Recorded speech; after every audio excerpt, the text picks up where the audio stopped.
close-up is. Leo, got a question. A lot of actors early in their career, they do TV commercials. And the one thing about TV commercials is they make you do weird things over and over again. What was the oddest thing that you had to do over and over again in a commercial? Oh, God. There was a Kraft cheese commercial, which is unbelievably hard to do. I forget the line, but I kept on, it had something to do with cheese. And I had to say it about 100 times. I forgot what it was, though. I wish I could remember. Yeah. Were you ever amazed at the amount of recognition that you got from the commercials? I don't know how much recognition I've gotten from commercials, but I did, it was my first start. I did them for about a year before I got my first TV show, and then from there, I just worked really hard. Yeah. I got a question about being on location. I remember traveling across Eastern Europe, and I missed drinking Dr. Pepper desperately. When you were on location in Thailand, what were the things that you missed the most from back home? That's a good question. I missed the Lakers a lot.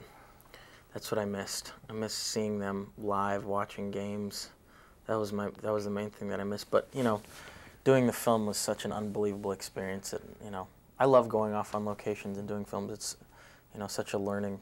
You learn about different cultures, and not only that, being involved in the movie that you're doing, getting into character, all that stuff is just a dream for me. Yeah.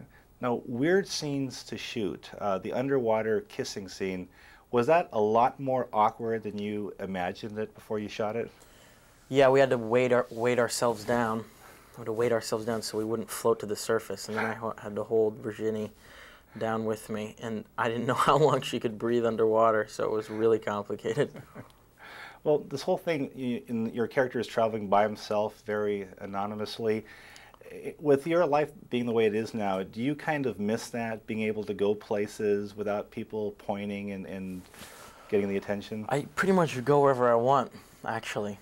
That's the weird thing, is that I've sort of adapted to it. And the truth be known that I don't always get away with it, but you can't stop yourself from living the life that you want to live and having experiences that you want to have.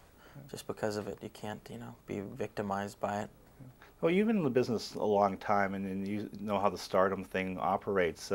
When this Leo mania thing first hit, what was your first indication that life wasn't going to be the same after that?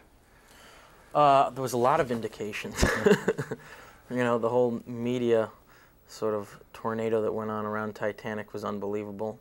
And the fact that, the widespread success of the film, I knew my life would be different forever. But, you take the pros with the cons, and the pros are that, I have unbelievable opportunities now, and I'm going to make the best of it. Okay. Now, with the beach, the mood of the crew, you're in paradise every day shooting.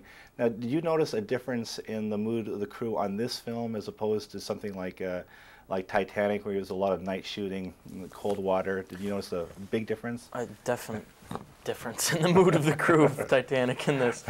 I mean, we were in Baja, Mexico on a man-made stage for a year, never leaving that location, as opposed to being in the beautiful tropical islands of Thailand doing a crazy movie that we got to experiment with. So the crew had there's a definite difference in their moods, yeah, I would say. Yeah. Now, a question on the humorous side, the things that you have to put up with in your life. Have you ever been on an airplane where one of your movies was showing, and have you ever had to deal with the seatmate from hell next to you, the guy who just won't shut up and is talking to you the whole movie, the whole flight? I think we all do sometimes. I think we all do, but yeah, it is weird, not necessarily on an airplane, but going to go see another movie and seeing your trailer before it and hearing people's comments about, oh, that just gave up everything about the movie now, didn't it? Oh, that trailer was terrible. Stuff like that is a little surreal. Are you ever tempted to turn around and say something? No, never. Okay. All right, great. Thank you very much. Thank Your you. soundbite machine.